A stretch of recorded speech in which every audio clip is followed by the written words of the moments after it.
Hello and welcome to Hey, we like your pod. And we're going to tell you why if I can ever figure out what the heck we're doing here. Don't ask me where my layout went. Like, what is that on our screen? Can you see that, or is that just my side? I don't know, Don. Everything looks you see nothing. Okay. Same to me. So okay. Yeah. So just so people know, we're dealing with like some weird technical stuff tonight, and so that's why we're starting like a half hour late. And I'm just glad we're here, Don. I'm just glad we're here. So. I'm so glad we're here. I'm so happy to be with you tonight, as always. I am too. There's, we could be going nuts because it's the off season, but there's still a lot going on. There's a lot going on. Yeah. Woohoo! Hi, Iowa Joe. Sorry we're so late. Iowa Joe's usually on us for being late. He's not on us, like really late tonight. We were here. We just weren't there. We weren't there. Sure we're not. Oh, Warden is feeling generous. So, hey, how you feeling, Maddie? Sounds like you have a little bit of a summer cold. Which freaking kids are disease vectors. Oh, gosh. Little one came home with a cold, and I was like, oh, okay, don't drink off my water bottle. 3 seconds later, she's drinking off my water bottle. It's like, no, I'm doomed. I'm doomed. I know. So, yeah, I've got the snots. You probably heard my voice. But I'm doing my best to soldier through in a time of the year where I have to give a lot of presentations to a lot of parents. Oh, not man. great timing. Not great timing. But apart from that, Dawn, I can't complain. Things are good here, and just there's been a lot of cool stuff happening at work lately. I won't go into the weeds on that. I'll just say like that's really happy, and like the kids are having a lot of fun at home, going to the pool a bunch, and doing a lot of reading and gardening and stuff like that, which has been really neat. And my kids gotten like really into Minecraft lately, so I'll come home and be like, Dad, let us show you what we built. And so it's like really elaborate and creative and cool. So that's been a lot of fun. Yeah, I'm good. Just enjoying the summer, and grilling. And Father's Day was really nice. Everyone was super nice to me. It was great. So I'm good. I'm good except for the cold. I'm great. Dawn, how are you?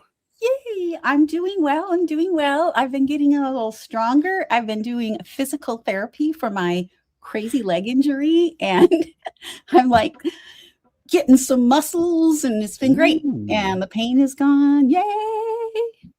So that makes me happy. I had a nice surprise in my garden. I always try to grow some of my things from seed, and I grew something different. This year I got a bunch of seeds from local places, because not only supporting local, but also more likely to be successful.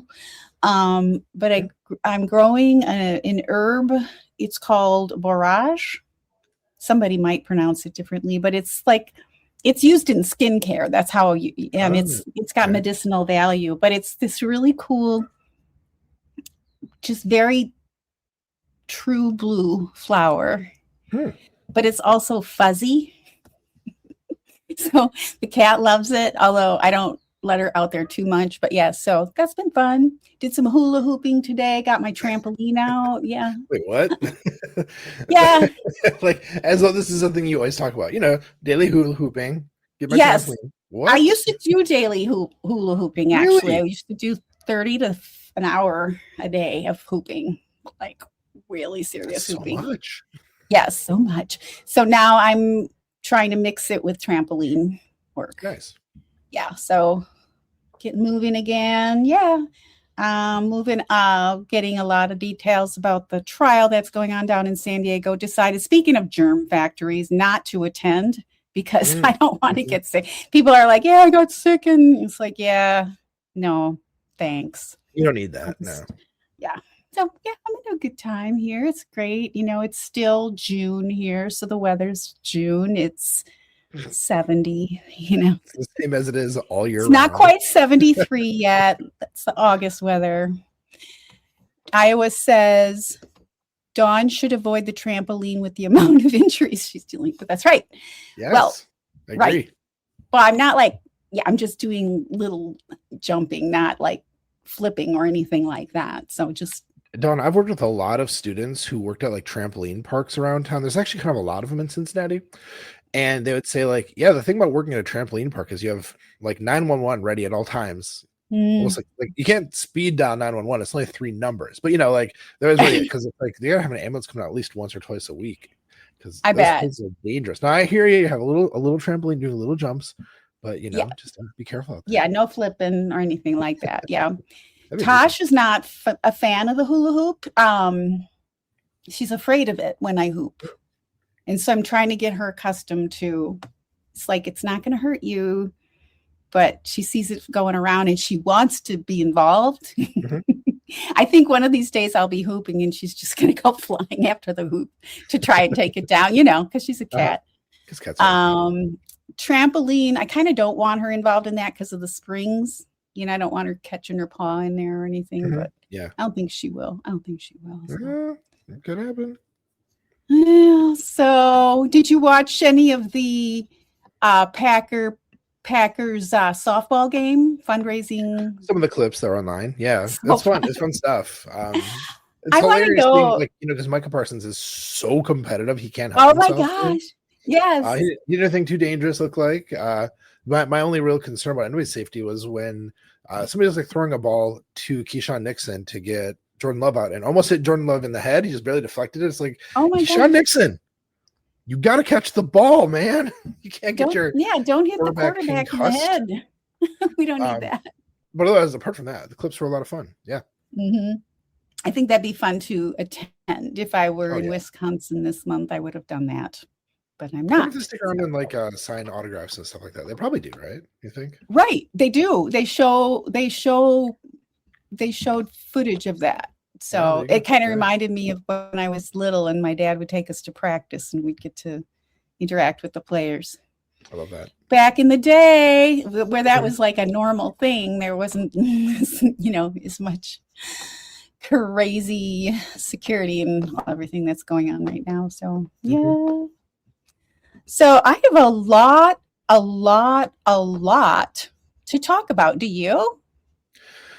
Outside of superlatives, it's just kind of like no, not a lot actually. I mean, I feel like there are things kind of happening, but with all the Packers being home, because we're in the lull, obviously between the mini camp and like real training camp, it's a little slow.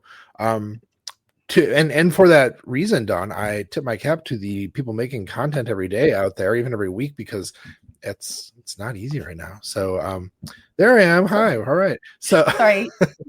really, yeah, we just am constantly in awe of the fact that we still have stuff we can talk about. The fact that I have like 3.5 superlatives. I have so much to talk about. I mean, I don't know what I don't know. I can't wait. So yeah.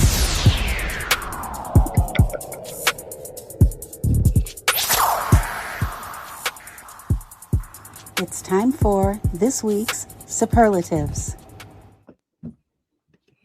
You were trying to be Dusty, sneaky, and then you're just fumbling it there. It was Dusty, if you're listening, you shouldn't be listening. You got to watch this because this new superlative swoosh is just for you. It's got me spinning just like you asked for. So I don't know if you noticed the changes there.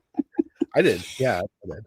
Oh my gosh, spinning Dawn. That's what we need. More spinning Dawn. So yeah, so I don't know. Do you have a lot to talk about, Maddie? I do. Do you have any? I mean, I like I have 3.5 superlatives, but you sound like you have a lot to talk about because you said that a couple I times. feel like Dawn, it too. Dawn, I'm gonna say take the mic and run with it, my friend. Go. What you got?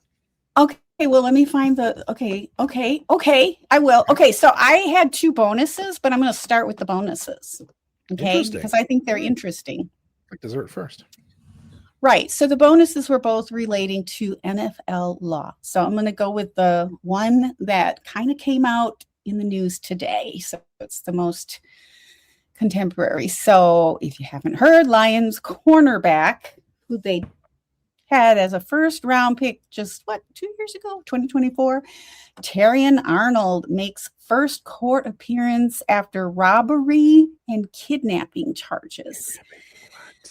Today. Yeah, I was blown away. Of course, this is incredibly sad. I did watch the actual appearance, the court appearance. It was live streamed.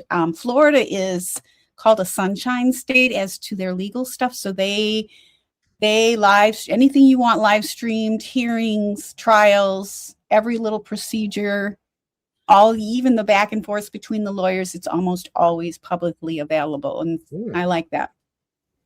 But there's a lot of misinformation as usual. But one of the things that I found very shocking, it's just shocking in general, but to see Terrion Arnold appear in a suicide vest. Yeah, of course, shackled and all of that, which we hate seeing.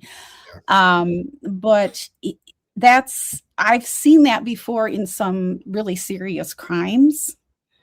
But I did a little research about when that does happen, if it's standard, because the charges that he's is facing have some very hefty sentences, including life. And in Florida, life means life. There's no parole type situation. I don't know about these charges. I didn't get that far with it, but let me just say there are 3 counts of armed robbery and 3 counts of kidnapping. It's the kidnapping, John, that really is blowing my mind right now. Like, what the heck? I'll explain. So each of those 3 also come with a conspiracy charge. And that makes this really, really, really hard for him to defend against. The reason there's 3 counts of each is because there were 3 victims. And so each count has a conspiracy charge with it. I mean, they could have probably done 3 and 3 and 3 and 3, but they did 3 in 1. So it's being mostly reported as 4 counts of robbery, 4 counts of kidnapping, which I thought was confusing because there's 3 victims. So that's what it is. It's a conspiracy charge. So today what happened in court is the state motioned for pretrial detention, meaning that the state of Florida wants him held until trial. So, of course, if that happens, he won't be at practice. He won't be at games until he's found not guilty or whatever.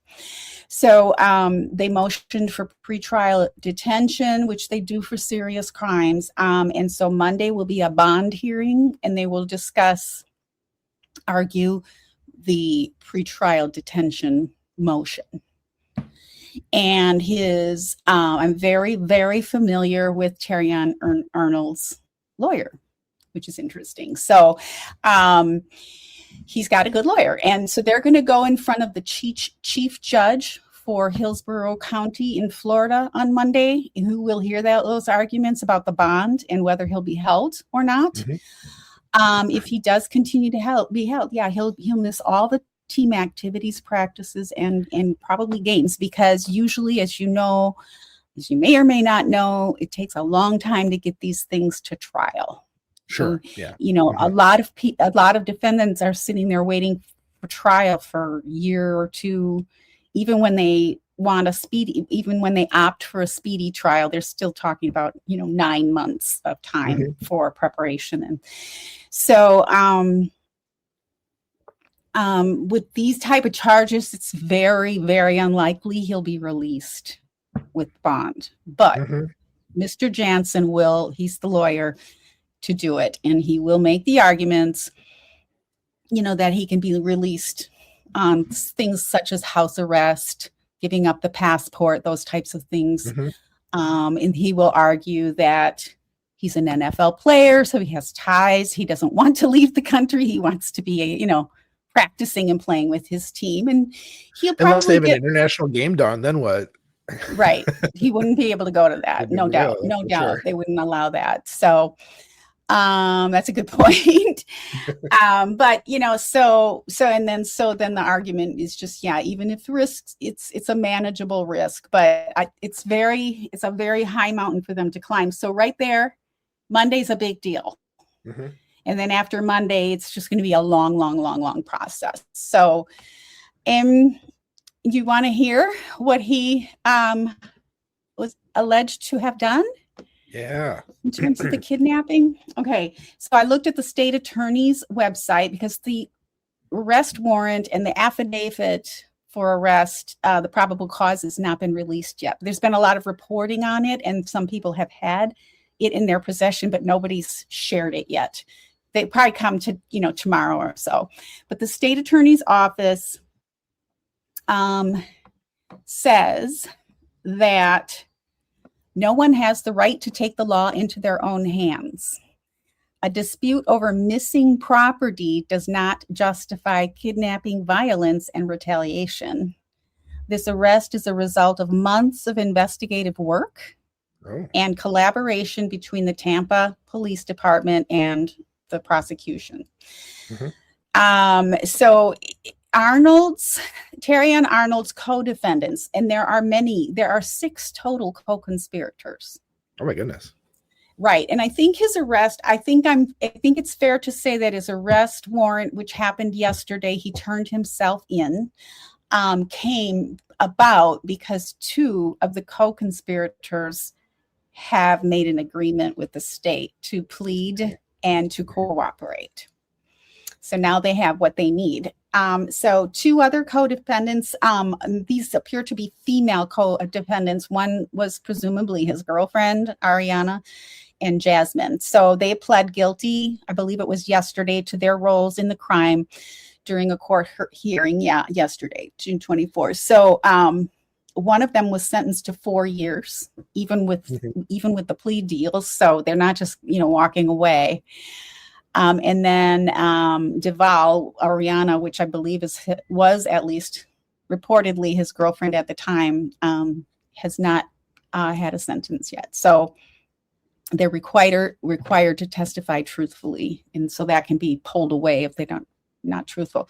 So he's accused of coordinating and directing. This is the big deal. He's like the top of all 6 of them. He's the top guy that they wanted. Directing the co-defendants to lure 3 men to an apartment, and he used the women to do that, where victims were robbed, beaten, and held at gunpoint because he believed they stole more than $200,000 worth of his personal items during a stay at his Airbnb property. But there's no evidence that they did that. So they might have even gotten the wrong people. But even if they had, that wouldn't have justified it. But that's another twist to this. It's like, oh my gosh. Now, here's the thing. So Arnold did orchestrate all of this after reporting it to the police. So he knew he could report it to police and have them take care of it. But he wanted to take care of it himself.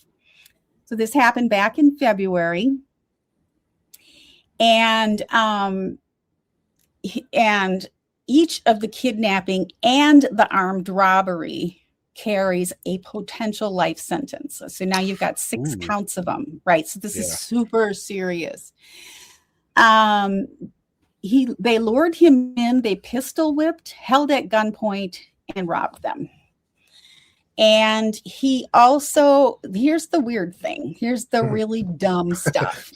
Here's the weird thing, Dawn. We're talking about kidnapping already. This is already pretty weird. Well, it gets weirder. The evidence cited were group chats where Terrion Arnold and co-defendants, where he gave direction during the assault. That's weird. They live streamed video. Allegedly. Wait.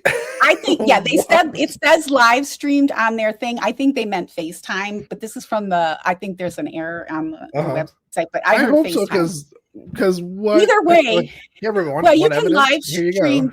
You can live stream to a private audience, though, too. Sure. So technically, it's live streaming when you're FaceTiming. So live stream video allegedly showing Arnold communicating with the participants during the crime. Testimony and statements, obviously, from the co-defendants who pled. So there's a lot. There was some examples of the chat, but I mean, there's video. Yeah. And there's yes, it's not good.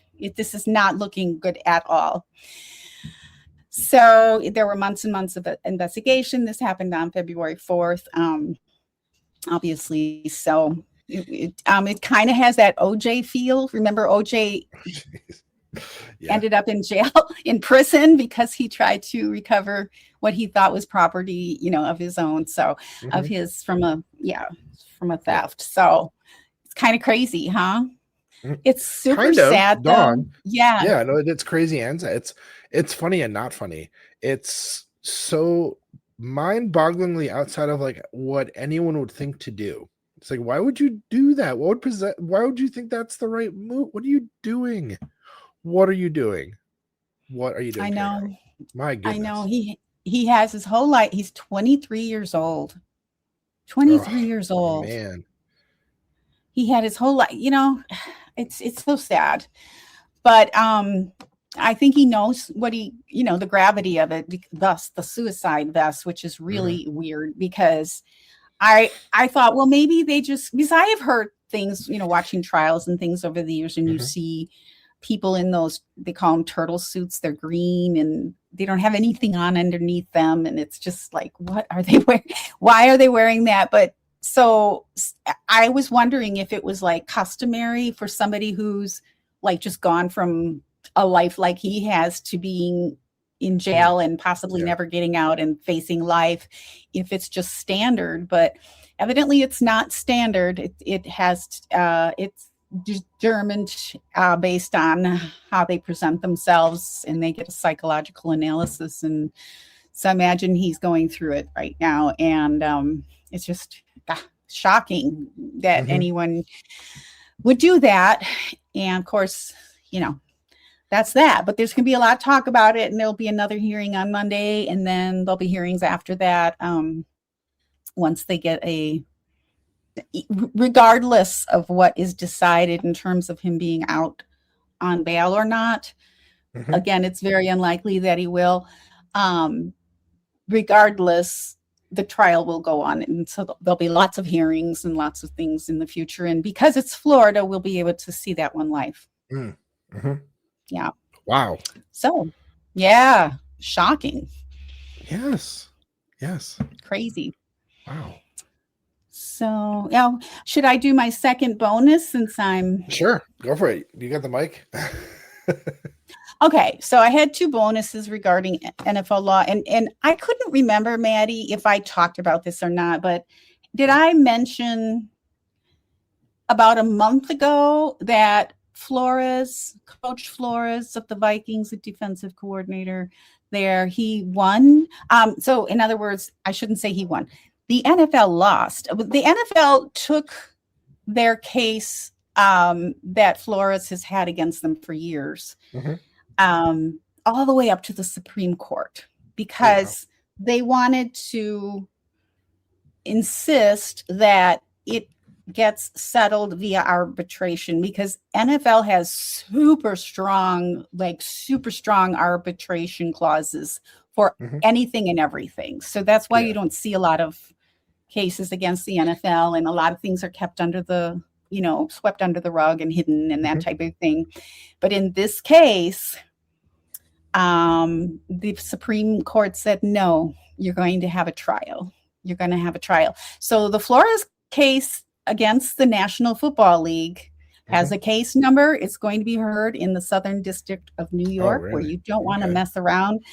And so, and just if anybody doesn't know, the underlying case is about discrimination, because Flores is contending that he's not getting head coach position because of the color Mhm. of his skin. So, and there's other cases involved in, but the other big news on that is he's opening it up. He's he's opening it up. It was filed now in SDNY as a punitive class action, so other coaches can join now. Oh, interesting. Right. And there are some that have expressed some camaraderie or some interest in that. So Mhm. the other thing about not being in arbitration is that opens the NFL up to all kinds of discovery. Oh. Right. Things that they do want anyone to know about. And that's Mhm. why they fought so hard to keep, that's one of the many reasons they fought so hard to keep it as an arbitrated type of settlement. So that means that They can expose emails, text messages, hiring records, interview notes, Ooh. internal communications Yeah. between Wow. teams and league officials. Right. So that discovery is what they were really mostly fighting. Yeah, so they're going to be able to do a lot more now that it's not going to be arbitrated. So it's not yet certified as class action. It's proposed, but it's probably going to happen. So that was a big piece of news. And I don't remember if I mentioned it or not on our show. We've had only every other week. I don't think you did. I don't think yeah. so. Yeah. So, Okay, so big bonuses up front. Go ahead. So follow-up question for you, Dawn. When a defendant is trying to avoid further discovery, does it sound instantly to you like they're guilty or trying to do that for a different reason?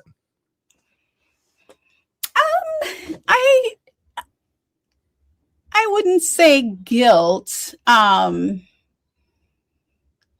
There could be a lot of reasons why a company, in this case, the defendant is a company, right? Yeah. Like organization. This doesn't come into play during the trial at all. So like once it's in front of a jury in terms of guilt and innocence, like guilt and not guilty, it's not really innocence, but guilt or not guilty, it's not going to come up in that framework. But do I think that the NFL has things that they want to hide? Absolutely. So it does seem fishy. And so what this will also do is really put the pressure on the NFL to settle in a very large way. Like they might have to pay if they want to settle this, which they probably will, because they don't want this stuff out. They don't want this out. Now he could just keep going and be like, no, I'm not accepting any amount of money, because he probably doesn't need the money. Well, yeah. And if he did settle, then he'd be like, you're bound to non-confidential, confidentiality agreement and all that, which is what I don't think Flores is after. I think he wants to expose the problem and have it fixed, not covered up. So does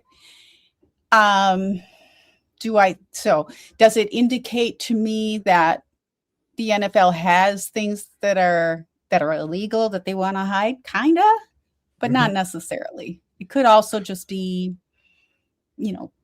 embarrassing or personal type things. Yeah. If not illegal, maybe at least unethical or just like doesn't look good for you guys kind of stuff.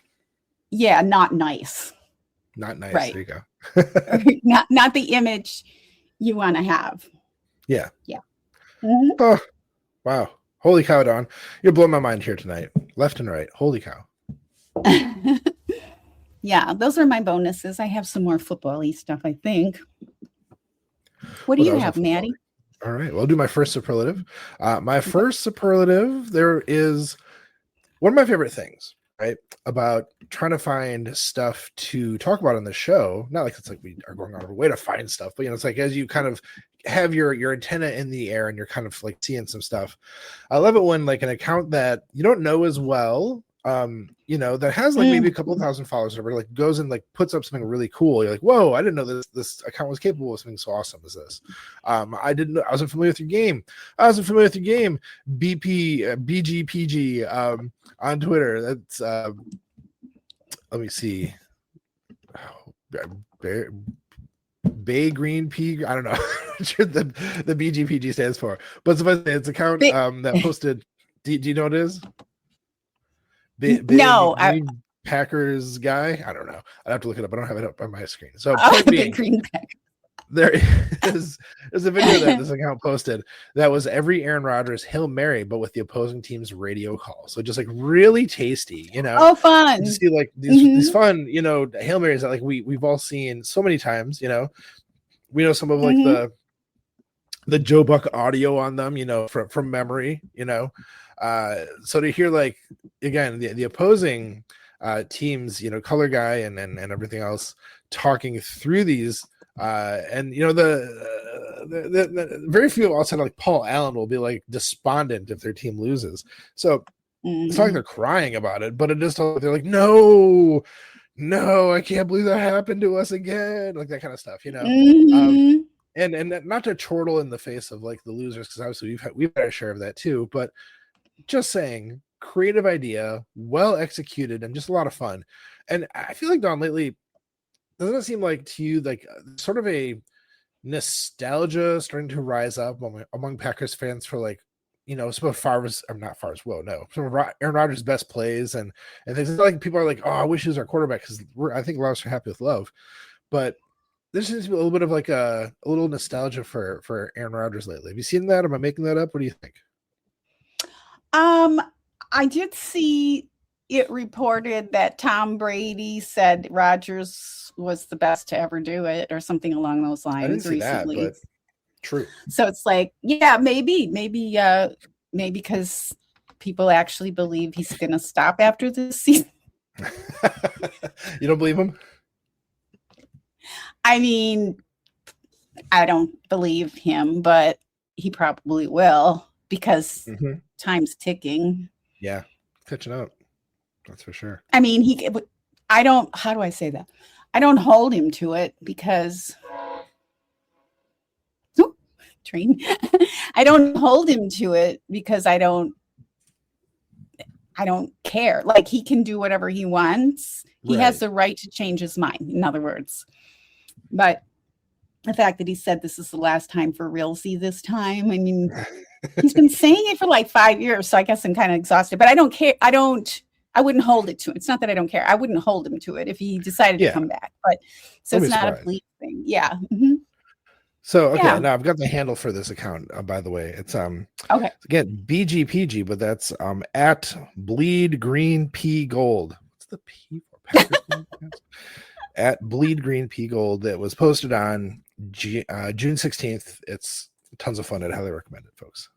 Cool. But to answer your question in a better, more concise way, I think it makes sense that nostalgia for Rodgers would be starting to amp up. It makes sense. I don't know that I picked up on it, but I did right away. It clicked what Brady said. Right. Was reported and to have said. Yes. Maybe part it's like, we are bored, so our minds are going to wander. And remember Aaron Rodgers before he went kooky? He was a lot of fun.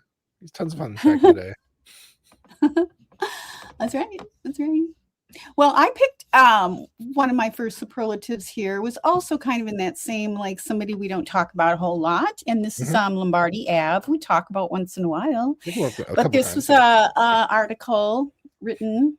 Matt LaFleur lands on no list no NFL coach wants to be on.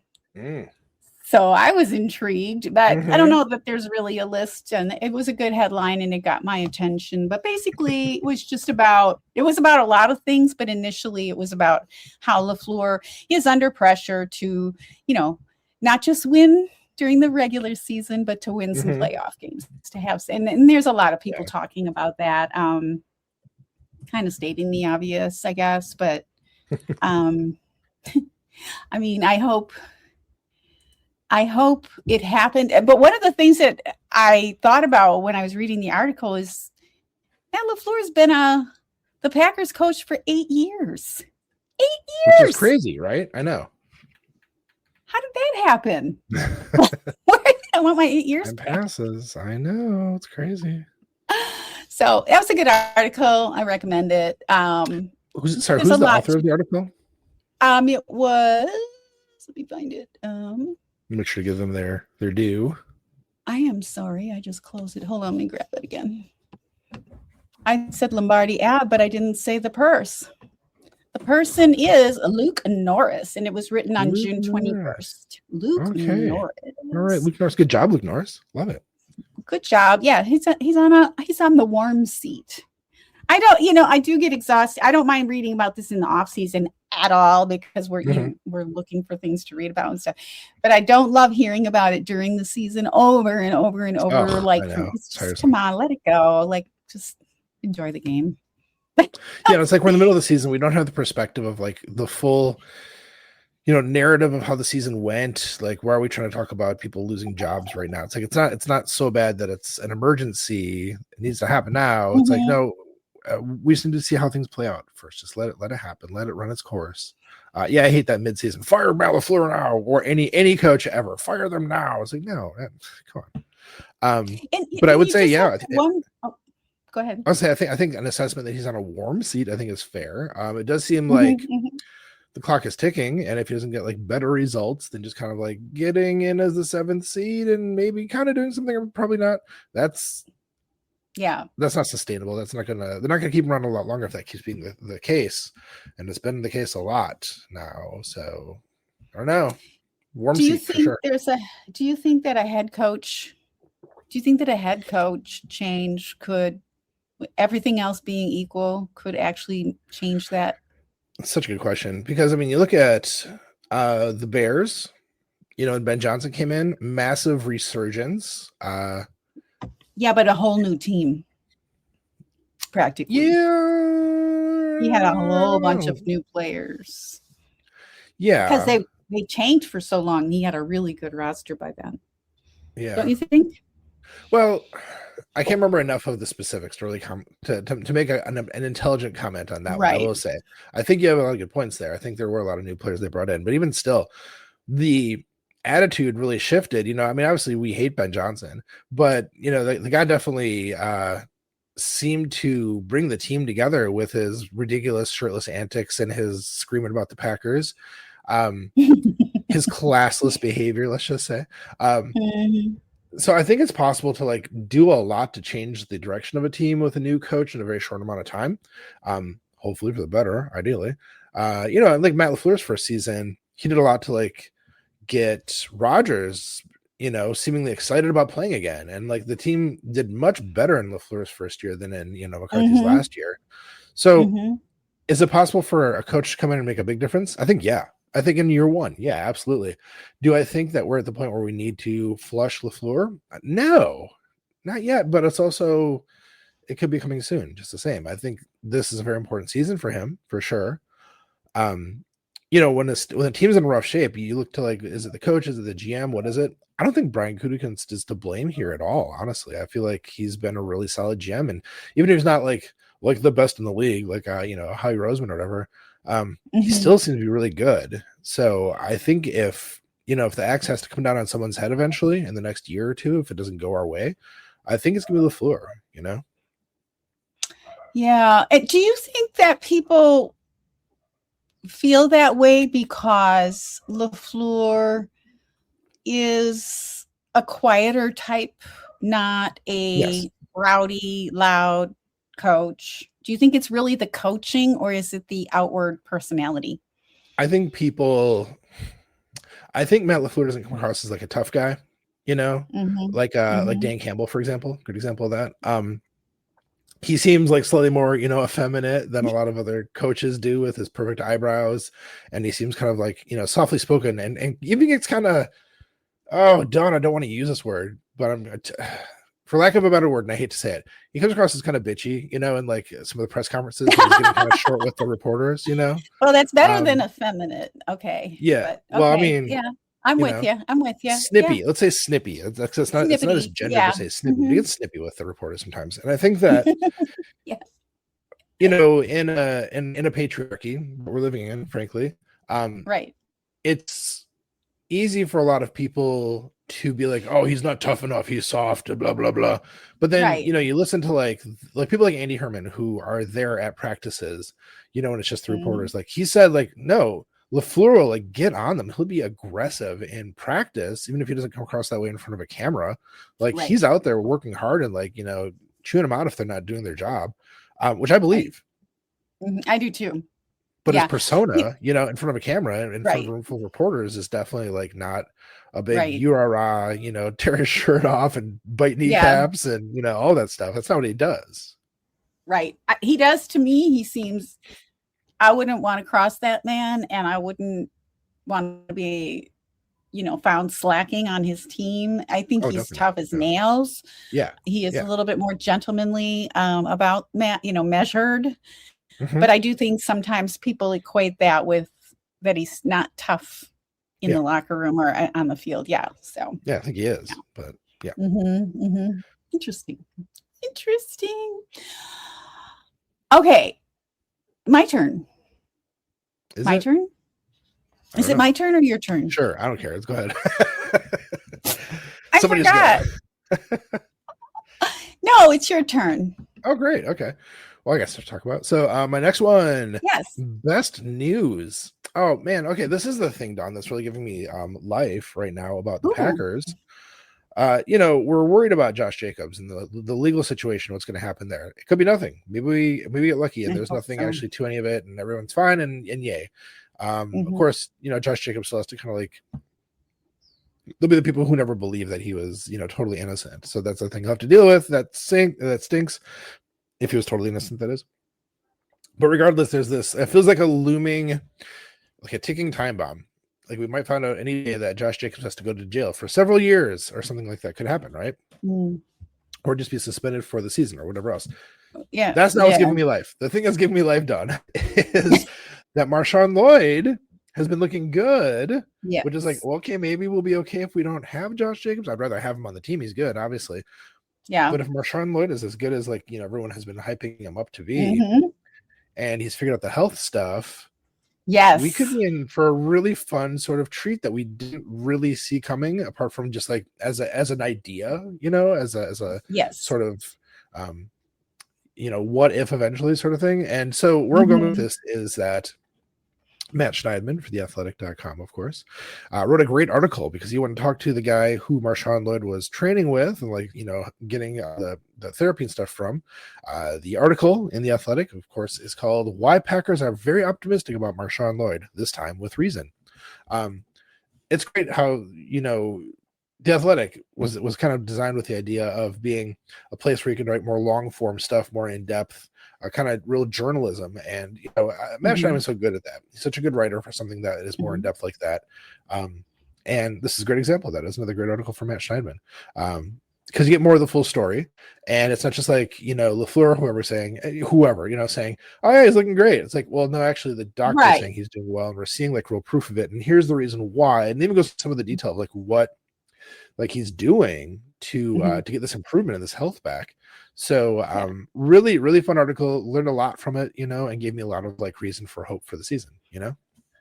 Good.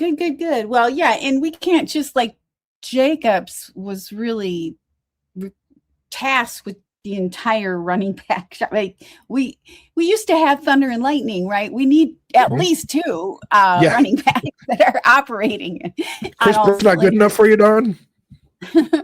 But I hope that with Jacobs that everything was just basically untrue. Which, and it's possible, we don't know yet, but if it wasn't, we're going to find out for sure. And if that's the case, if it wasn't untrue, then I hope that that's handled. And if it is true, I don't think he'll be on the team, to be honest, regardless of what happens in the courtroom. Yeah, totally. Even if they settle or whatever. Yeah, we need him. So see. Yeah, well, one door closes, another one opens. I hope it's untrue is my biggest thing for sure. So, because that has happened enough times. In fact, I talked about it on this show, and it recently happened with somebody who everybody thought, because he had such a bad reputation, that the allegations were true. And maybe they even were, but it was just such a horrible witness that the charges got dismissed in court. But either or, the NFL can do things on their own, which, I have thoughts about that too. But anywho, okay. So I thought this was good. It was Green Bay Packers 2026 off-season overview with Nagler and Herman. Oh, okay. Yeah, that was a really nice discussion. Not super long, but nice chat. Lots to say about it. I'm not going to break it down. You got to go listen to it. But it was just like a nice way to round off. Okay, now we've got a month to wait till anything happens in practice and all that. So it was just a nice topping on the cake. Nagler has some great questions for Herman, because obviously Andy is allowed to go to some of the practices and that kind of thing. So he's his eyes. So yeah, catch that. That was on YouTube. It was probably another place. Yeah. I missed that one. I'll go back and find that. I always like when they talk. I like their specific like chemistry and rapport. I find it very enjoyable. So I will check that out. Yeah. Thank you. I like it. I like it. What else do you have? All right, my next one, my last of my three. Remember, I do have a bonus afterwards. This is best interview, but rather interviews in parentheses, because this was Mike Spofford for Packers.com interviewing Xavier McKinney and Evan Williams, really focusing on like their chemistry, how they've learned to like grow together, like grow together. It's really more how Evan Williams has learned from Xavier McKinney, but how they form like a really tight, bond, and learn to like trust each other and understand like what the other person's doing on the field, and just like talking about like hearing players talk about the development of that kind of chemistry is really fascinating. And in fact goes to a thing I was watching recently, Michael McKelvey, who does those really cool videos about like analytics and stuff. We've talked about it a few times. He had one that was talking about how chemistry is so important in sports, really got into like some analytics around it, stuff like that, which was cool. And so I had that on my mind when I was reading them, again, Xavier McKinney and lost my mind. And Evan Williams, right? Williams, Olden Williams, talking about their connection, their chemistry. Is like, yeah, that's a thing. That's a real thing that you can actually measure to some degree. And today, hearing them talk about it was really neat. And Mike Spofford, love his writing always. Another like good, fairly long article compared to a lot of the stuff you'd see out there. And really enjoyable.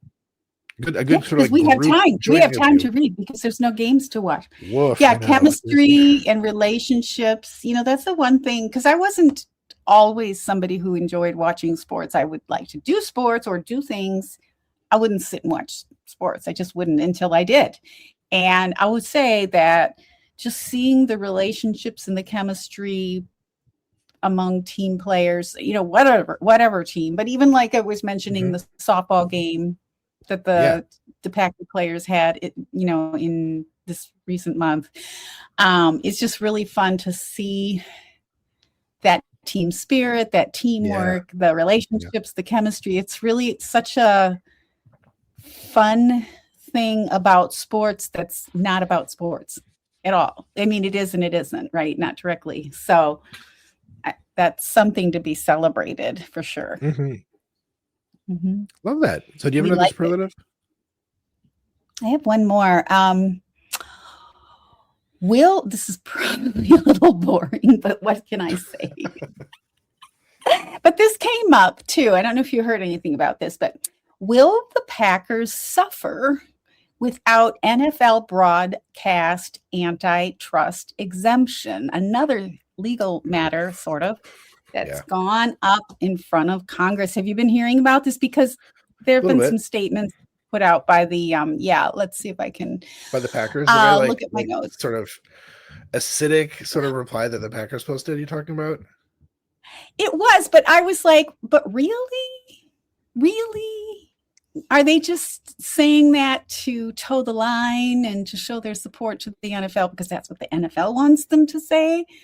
I don't know. Or would it really be the undoing? And when you look at it, when you look into this, it's like, I don't know that the Packers would really be undone by that, by the antitrust being, exemption, basically being I think it would be healthy. And I don't think the Packers would suffer all that much personally. Really? But nobody wants change. But I'm sure that the Packers organization has a plan B for if this does happen. Right. But yeah, I mean, the whole NFL model is a little bit organized crime-ish, if you want to say, I mean, they have all these exemptions and they're just getting richer and richer and richer. And this goes back to 1961, I think, when this all was allowed to happen. So it needs to be looked at again. And the fact that they have so much power over broadcasting, and certain broadcasters have so much power over consumers, I think that should be renegotiated. And it might open everything up more to not live streaming, but more streaming options, which a lot of people are clamoring for. And the reason it's not available is because of this. So I think a lot of things could come of it. I can't remember who it was that spoke about, I looked at a couple of people, but basically, are they as fragile as all that? I don't know, because even if they had individual TV deals, it's still the Green Bay Packers. It's a national team with national following.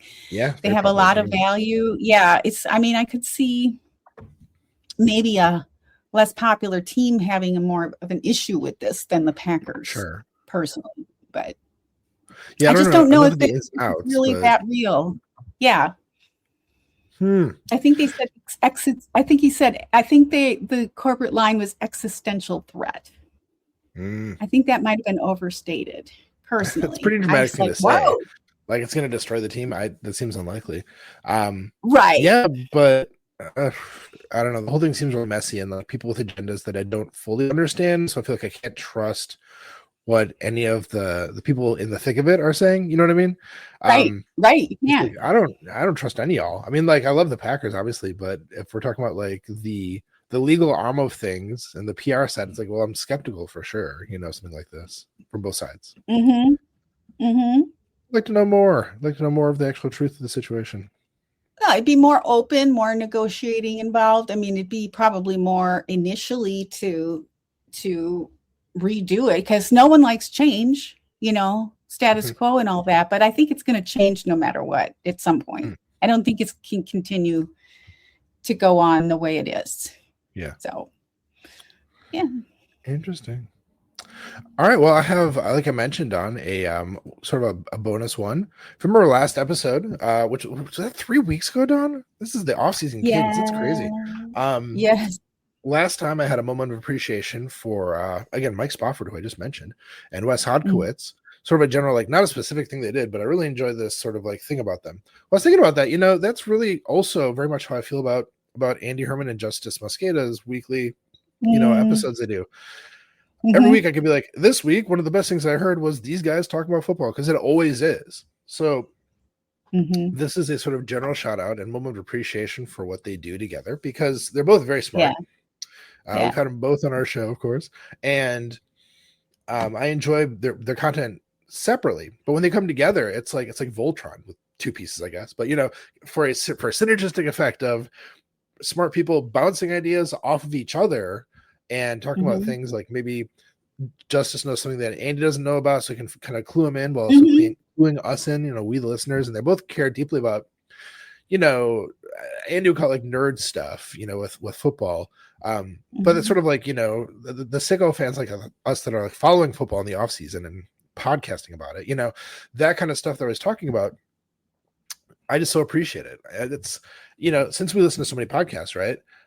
There's a small collection of them that go to the top of the queue when they drop. And every single Tuesday morning, that goes right to the beginning. And so it's like, all right, going to be listening to this while I eat my breakfast. Very focused on it. Aw. Probably finish listening before I even get to work, because I listen to things at 1.5 speed at this point, like Mhm. again, I Mhm. said, Me sickos, too. right? So, um, I just so enjoy their weekly show. I'm so glad that they kept it going in the off season this time around, because I think this is the first time they Mhm. have, if I remember correctly. And I Yeah. just really enjoy their work. So a moment of appreciation for Andy Herman and Justice Mosqueda's weekly joint podcast they do. I second that. I really enjoy them also because they're both super nice and Yeah, open. yeah. And Mhm. and that comes across, their personalities comes across. And Justice always he always has these little tidbits about what's going on in his personal life. And he mentioned Mhm. that he lived in the most recent one, he lives in an apartment building that's like historically significant. It's like over 100 years old. And I don't know, something about air conditioning. I wasn't quite sure if Yeah, they you didn't can't put have in it, window but units. Yeah. they're like, you can't have a fan in the air. It's like, it was just like, you could just kind of picture it all. And it was just, yeah, all these little fun ways to just get some, personal connection with these dudes. And by the Mhm. way, I was like, we need to have these guys on before the season starts again, because we need to connect with them again before Yeah. it gets too crazy, for sure. But yeah, just really peachy guys, Really good to peachy know. guys. And Yeah. Joe here in the chat saying, "You mean I'm not your number one, Matt? I'm hurt." Yeah, Joe, you'll always be my number one, boo. You'll always be my number one. Yeah. We love you, Joe. That's right. Where's Joe's sidekick? Joe's sidekick probably was like, I guess they're not going to be True on North. I tonight. don't know if I call True North a sidekick. Co-conspirator, perhaps. Yes. Speaking of conspiracies. Oh, yeah. Man, that's some bad news, though. With, you hate to see it, but also got to acknowledge it when players or coaches or whomever get caught up in the wrong side of the law, and just hope that maybe others will learn from it too, because you don't want to be in that situation where you're walking around in a blue-green dress with nothing under it and chains around your feet. Like, that's just not where you want to be. No, suicide best. But yeah, Maddie, well, I was going to ask you one other thing. Now, I'll remember as soon as we go off. I thought of it like 3 times during the show and I forgot. Oh, I just remembered. Okay. So have you picked up on any of the, did you have a chance to read the New York Times article about Rossini or any of that coverage? Was there more stuff come out about that? I have not, no. Yeah. No, they did their own like investigative reporting on the situation. It was a DNA test. Oh God. Yeah. Is that where Don's going? Is this what it is? No, it was big news though. It kept coming up in my feed the last couple of days. I just wondered if I'll look into it. But yeah. I will have to say I didn't even know like who she totally was. Like when the news hit, I thought I had a picture in my head. I follow her that much, in other words. But just basically because the type of national breaking news kind of reporting that she does is just not something that I'm tuned into that much. I always really liked Vrabel, so I was paying attention to that because I was like, oh, Vrabel, come on, man. But yeah, and I know she came across once when I was talking about the Dan Snyder stuff a few years back with that whole mess with the Commanders and all of his shenanigans before he got basically pressured out of ownership of a team because she did some reporting on that and got in trouble for some reporting that she did on that. Really? So that's the only reason it even came off I was like, oh yeah, she's the one. But no, I was just curious because I know you had thoughts about her situation and people dragging. Yeah, I'll just say real fast.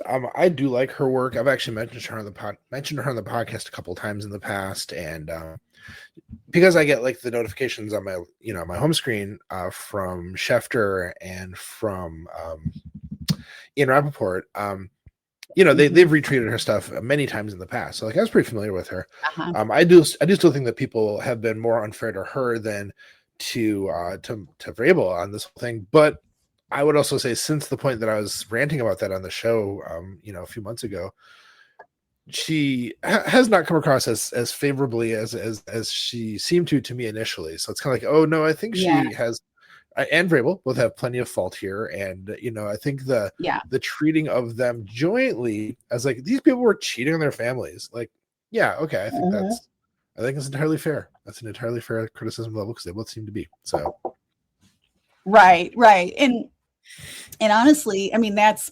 the subset. I mean the whole thing is like what how does this affect reporting and relationships in the NFL that we rely on, right? And I think that's the more important point. And I think some people were saying, oh, it's overblown. Everybody has relationships that we don't know about, that kind of thing. But then I do think the one thing that the article evidently talked about is they uncovered, and a lot of this is stuff that she just openly said. It's not like she was hiding any of this stuff. She's just she's got that brash kind of outgoing personality. Yeah. So she was texting and driving, got pulled over. She had her children in the car. Ooh. Yeah, and I don't know if she was speeding too, but she was texting and driving, got pulled over, and started sweet talking the cop, and he's like, yeah, no, because she was coming from a stadium or something like that, and She talked herself out of the ticket by getting the cop's favorite team, the head coach of that team, to talk to the cop personally. She got out of the What? ticket. Oh, Yeah. that's not cool. So that kind of stuff. And it's like, yeah, they kind of just was like, yeah, that's kind of how she comes across. And so it's stuff like that. And it's like, well, now everybody wants to know what coach it was, what team it was, who did she call? It wasn't Vrabel, evidently. And so it's just stuff like that where it's like, yeah, that's kind of crossing the line. I know initially people were like, oh, come on, of course, everybody has relationships. They all go out drinking and this and that. But it sounds like she's got kind of an issue about crossing the line in some ways, where then you got to wonder about the reliability of what they say in their reporting and the credibility in that. That's fair. Yeah. Mm-hmm. Oh, yeah. So Joe saw the same thing. I saw something. Yeah, Joe mentioned that. Yeah. Mm-hmm. Yeah. Not a good look. Better not have been Matt LaFleur. I hope not. And a coach is just like, oh, yeah, she's a nice lady. She's a good person, and don't give her a ticket, whatever, innocently, but still. It's bad ethics and systems is what it is. Yeah. Boundaries, baby. Boundaries. Well, Maddie, any final thoughts before we wrap her up? Oh, just if you've hung with us, appreciate you listening, folks. And we'll probably be back in 2 weeks, but who knows? We're trying to figure out some new technology that did not work tonight, which is why we started late. Just appreciate you so much. Apart from that, it's annoying that there's no football happening. So take this time to spend extra time with your kids, your loved ones, your pets, your parents, your whatever, you know what I mean? Good time to bank some of that good karma with your people. Yes, it's beautiful out there, man. Get to the pool, go to the beach, get on a bike. It's awesome. Go have a summer. Go have a summer. Be grateful for whatever it is that June and July bring in your life, and tell everybody about what you are doing and why you love it so much. And the next thing you know, you'll blink and we'll be playing football again. September. Yeah. Isn't that crazy? All right, May. Well, let's bring her home. Yeah, well, friends, we'd love to have a chance to interview you and shout you out if you're a subscriber and a football fan. If you'd like to nominate someone to be a guest on our podcast, please let us know. Our DMs are open on all the social platforms. And folks, when you subscribe to our podcast, you help us to keep spreading the love in our community.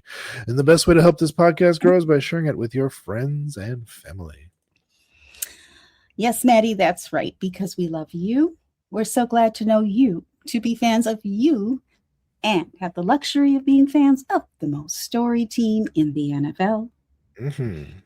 We appreciate your support, your subscriptions, and sharing our pod, and we look forward to seeing you in 2 weeks on Hey, we like your pod.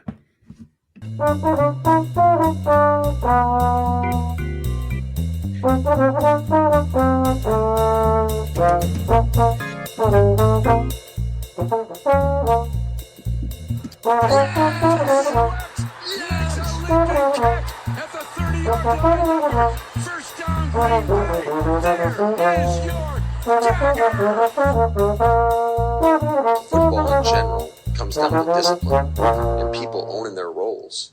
And when you aren't disciplined or you go outside the scheme, bad stuff happens.